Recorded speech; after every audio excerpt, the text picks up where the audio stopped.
I trust that most people here, one of the reasons why we're here is because we all agree that there is a problem of radical Islam, not just in Britain but in the world today, that a militant Islamist movement does exist. It's extremely powerful. Several countries are in its grip. It's growing, and it's growing in presence not only in individual countries but in the UN and in communities in this country. It is real, it has a real presence, and it shouldn't be ignored. Now, that said, I now want to get on to insulting you. This problem, I would submit, ladies and gentlemen, will not be solved by everyone in this hall here tonight.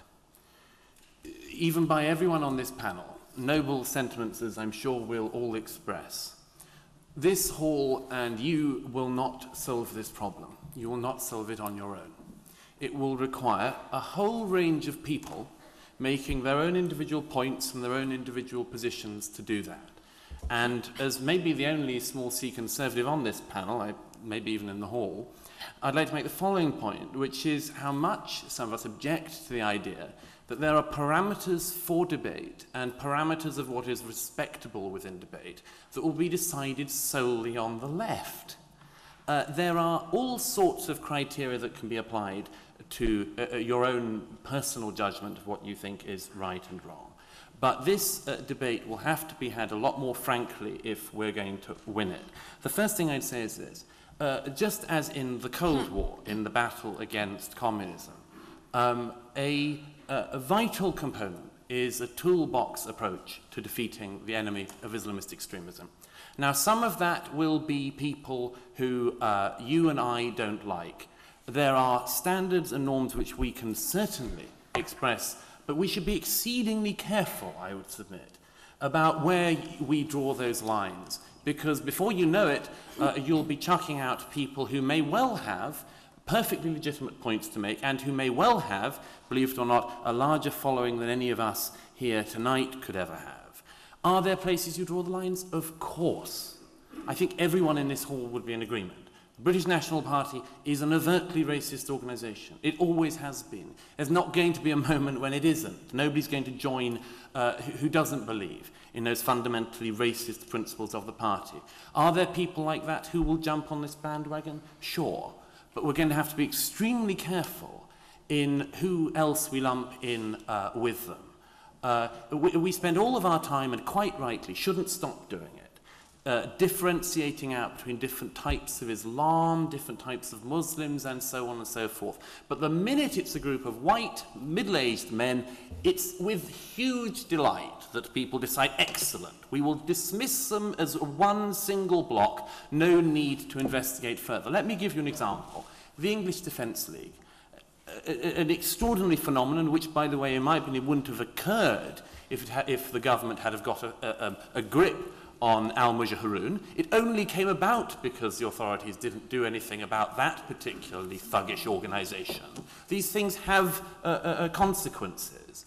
The English Defence League, when they started protesting, had banners saying things like, you know, Sharia law discriminates against women. Sharia law is anti-gay. Well, I'm good with both of those sentiments. I'm sure most people in this room are. If you were ever going to have a grassroots response from non-Muslims to Islamism, that would be how you'd want it, surely. But, of course, we all know there are awkward things around this. There have been exposed links from the EDL with far-right organisations in individual cases, and maybe others will know more about this wider than that. But, you know, for instance, Louis Amis wrote a very interesting piece in Standpoint magazine some months ago after investigation, and he said, and others have said, that as far as they can see within the EDL, they have tried to kick out BNP elements.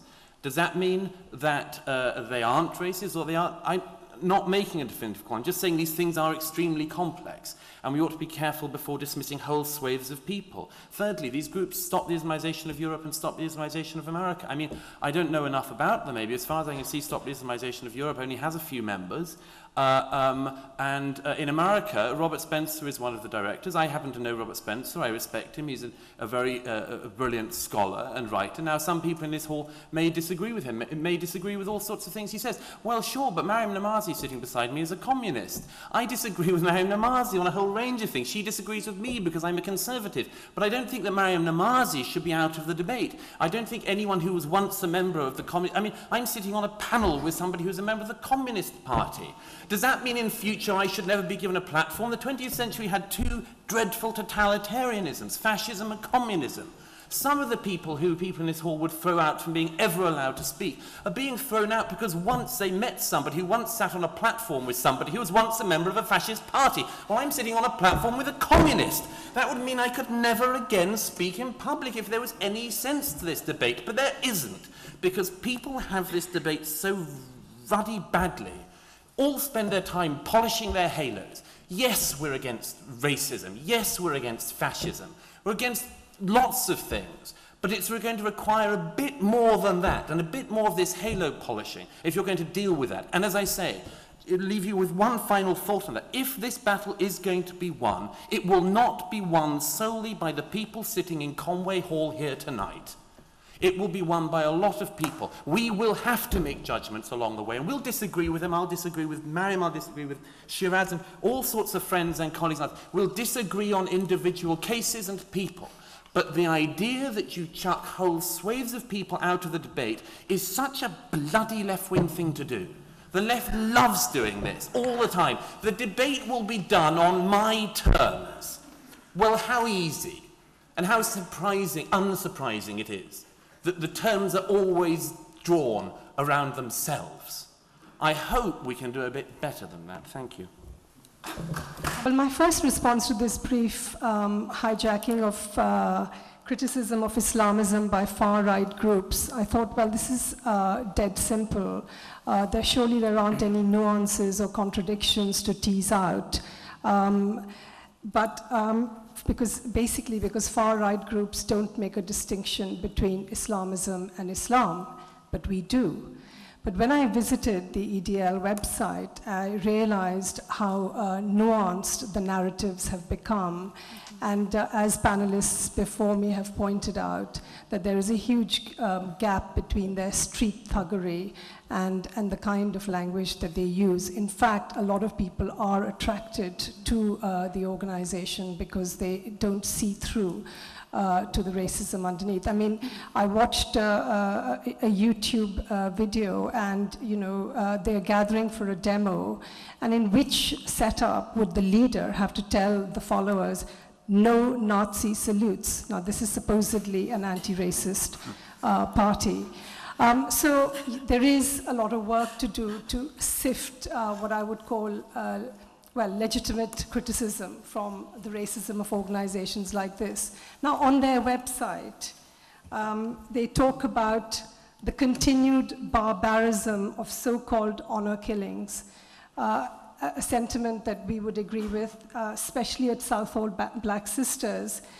We felt, well, they're standing on our ground, and we need to respond to this. There are many arguments we can and have used over the years which set us apart from the far right. First of all, our critique of Islamism is placed in the framework of critiquing all religious fundamentalisms, be they Christian, Jewish, Hindu, or Muslim. So we argue that the control of women's bodies and minds are at the heart of all fundamentalist projects.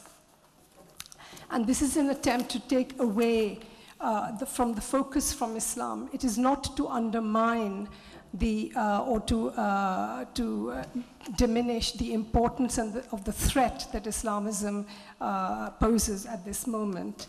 And given the political context, of course, at the moment of the rise of pan-Islamism, the running sore of the Palestinian struggle, Chechnya, Kashmir, the invasion of Iraq and Afghanistan, all of which support a fundamentalist narrative of victimhood.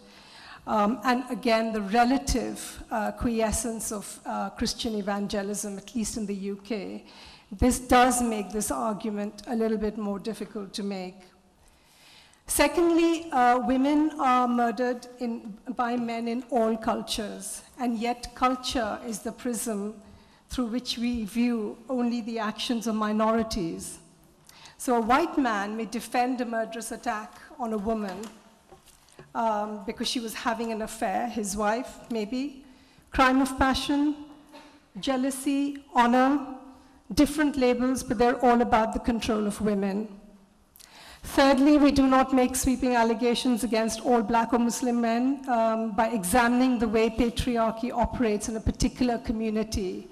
By particularizing it, our perspective cannot be seen as racist. Fourthly, by the sheer fact of our existence, of being who we are, women from minority communities, fighting for the human rights of black women, we undermine the idea of homogeneity of minority communities, undermine the view that all Muslims are backward and oppress their women.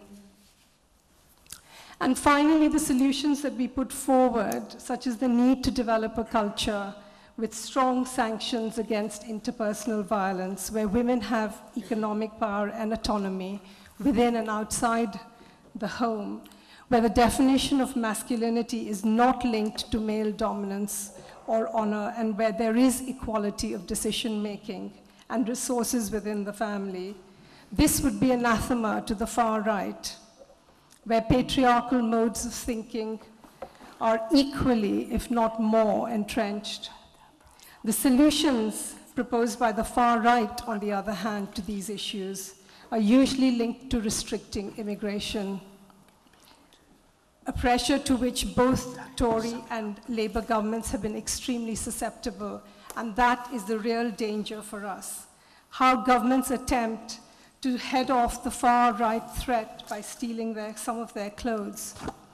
Our campaign on forced marriage is an example of this. In response to the demand that we've been making for protection of women, such as more refugees if they're facing forced marriage, the government's response is to raise the age limit from 18 to 21.